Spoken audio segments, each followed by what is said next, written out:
On parle beaucoup d'intelligence artificielle et d'évolution de l'intelligence artificielle, notamment depuis ChatGPT, mais il faut rappeler que ChatGPT, c'est OpenAI, et OpenAI, c'est une société qui est centralisée, ça reste une société.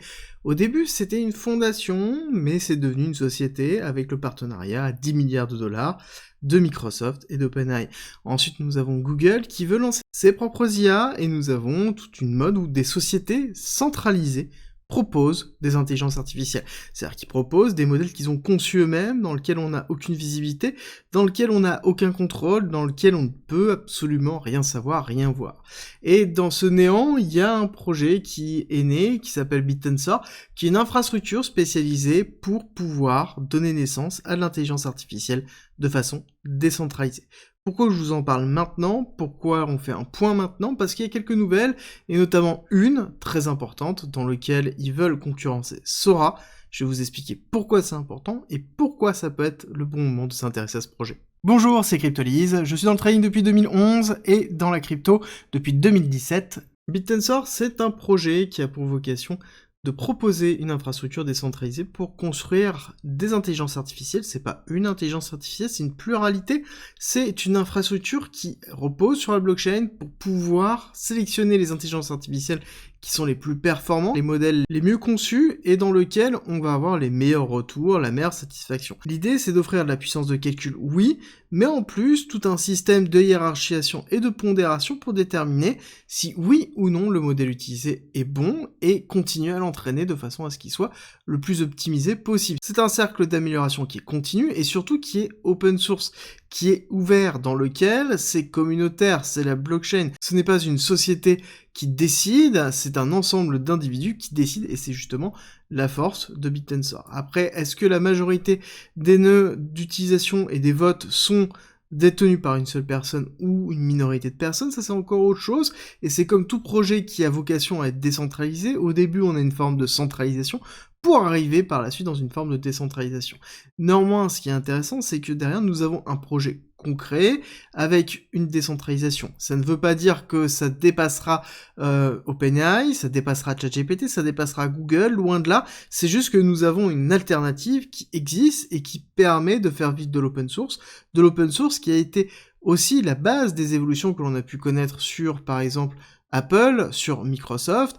On rappelle que Linux, peut-être vous l'utilisez pas chez vous, peut-être oui, mais en tout cas ça représente tous les serveurs, une grosse partie des serveurs dans lesquels les sites où vous accédez, ou dans lesquels peut-être vous regardez cette vidéo, tournent. Et justement, l'open source, c'est la base du développement, c'est la base de l'innovation, c'est ce qui permet collectivement de travailler ensemble, et BitTensor, c'est une façon de pouvoir proposer une infrastructure pour pouvoir travailler dans quelque chose qui est complexe à l'origine, qui demande beaucoup de connaissances, qui demande beaucoup d'investissement pour avoir de la puissance de calcul, beaucoup de complexité pour avoir une forme de pondération générique pour déterminer qu'est-ce qui est bon, qu'est-ce qui n'est pas bon, et surtout avoir quelque chose qui est décentralisé pour déterminer ce qui est bon ou ce qui n'est pas bon. Encore une fois, ce n'est pas une seule personne qui donne sa vision du bien ou du mal, ce n'est pas une entité, mais c'est une pluralité de personnes, et c'est la force, justement, de BitTensor.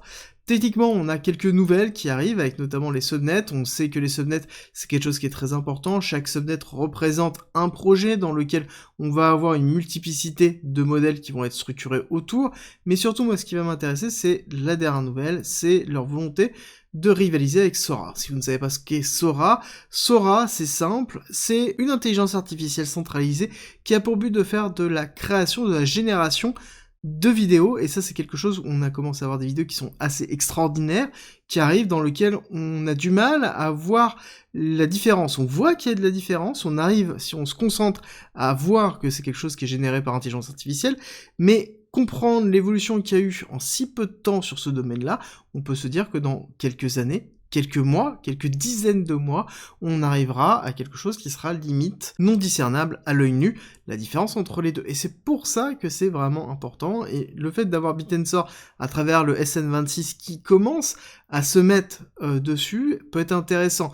Est-ce que ça va rivaliser? Encore une fois, non, mais ça permettra d'avoir quelque chose qui sera peut-être différent du reste, dans lequel on n'aura peut-être pas de censure, on n'aurait pas d'éléments incrustés dedans qu'on ne peut pas savoir, on ne peut pas voir, et c'est quelque chose qui peut être intéressant justement avec Sora et justement le projet qui va être derrière.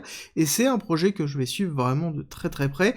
Est-ce que ça a vocation à dépasser? Encore une fois, non. Il est malheureusement évident que l'open source manquera toujours de ressources par rapport à une société qui est commerciale et qui focus justement uniquement sur ça, mais en l'occurrence, ce sont des projets qui sont intéressants. Pourquoi je parle de Bitensor maintenant? Et pourquoi on attaque vraiment cette idée-là maintenant? Parce que techniquement, la phase d'expansion est terminée, on a la phase de spéculation qui est terminée, Bitensor a été listé sur Binance, et il n'y a pas eu d'envolée. Alors, il y a eu une envolée très courte, oui, mais il n'y a pas eu d'envolée long terme, il n'y a pas eu d'engouement long terme, pour plusieurs raisons. C'est que la phase d'hyperspéculation est en train de retomber pour avoir une phase de latérisation, et d'ennui sont dans ces phases-là dans lesquelles on construit.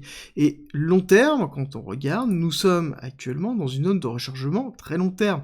On a fait une première incursion, une deuxième incursion en dessous des 0,5, on est loin des 0,618, mais pas si loin que ça, c'est 300$ qu'il va falloir garder en tête, dans lequel on aurait bien la fin de cette expansion, dernière vague, avec le 1,618 d'expansion de Fibonacci, pour retracer en dessous du 0,5, idéalement au 618, zone de rechargement long terme sur tout le mouvement haussier.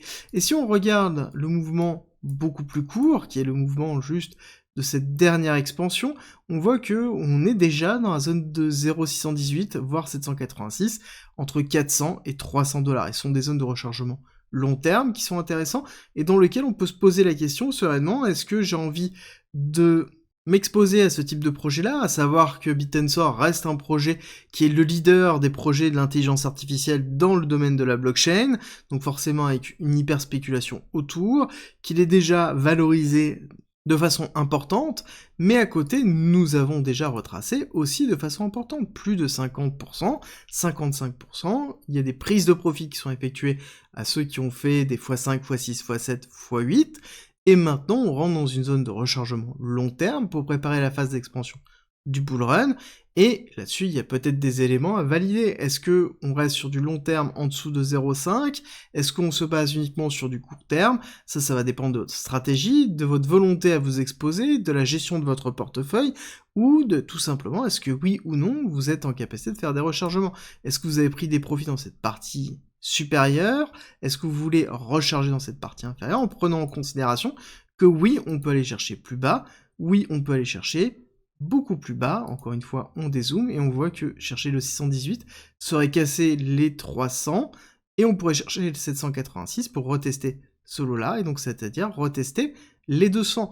Encore une fois, ce qui est intéressant, c'est que les niveaux de Fibonacci tombent au niveau de Bitensor, pile poil dans des niveaux très importants, qui sont ce qu'on appelle les prix clés, donc qui sont les chiffres ronds, dans lesquels on risque d'avoir des réactions relativement fortes au niveau du prix de Bitensor, et encore une fois, ça continue à construire. Le projet en lui-même n'a jamais autant construit. Au tout début, on était dans une phase d'hyperspéculation, dans lequel il n'y a pas forcément d'intérêt, on survendait le projet.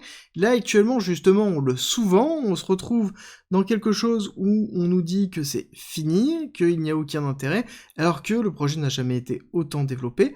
Est-ce que quelque chose a changé? Non, ça s'est même amélioré. Est-ce que personnellement je pense que c'est quelque chose qui va dépasser les produits commerciaux? Non, ça reste toujours mon idée, et je pense qu'on est très très loin de ça, mais ce n'est pas non plus la vocation de Bitensor. La vocation de Bitensor, c'est de proposer un projet qui est à part. Au niveau des évolutions et des projections de prix que l'on pourra avoir, tout simplement, il suffit de faire le même principe en considérant que nous avons une phase d'hyper-expansion ici, de gros retracements, grande vague 1, grande vague 2, héliotiste, et donc aller chercher ici la grande vague 3, 1,618 de cette grande vague 1, avec le retracement, à voir si le retracement va aller plus bas ou pas. On va peut-être se baser dans les alentours des 300$ pour avoir un petit peu de marge et être conservateur. On aurait un Bitensor dans les alentours de 1000$ dans un premier temps, qui est une zone très importante, et le 1,618 irait chercher les 1500$. Encore une fois, une belle perspective si jamais on a un prix moyen d'achat qui est intéressant et qu'on a mis en place une stratégie d'achat cohérente par rapport à tout ce qui se place et par rapport aux convictions que l'on peut avoir. Est-ce que l'intelligence artificielle sera à nouveau le narratif de ce bull run? C'est la grande question qu'il va falloir se poser.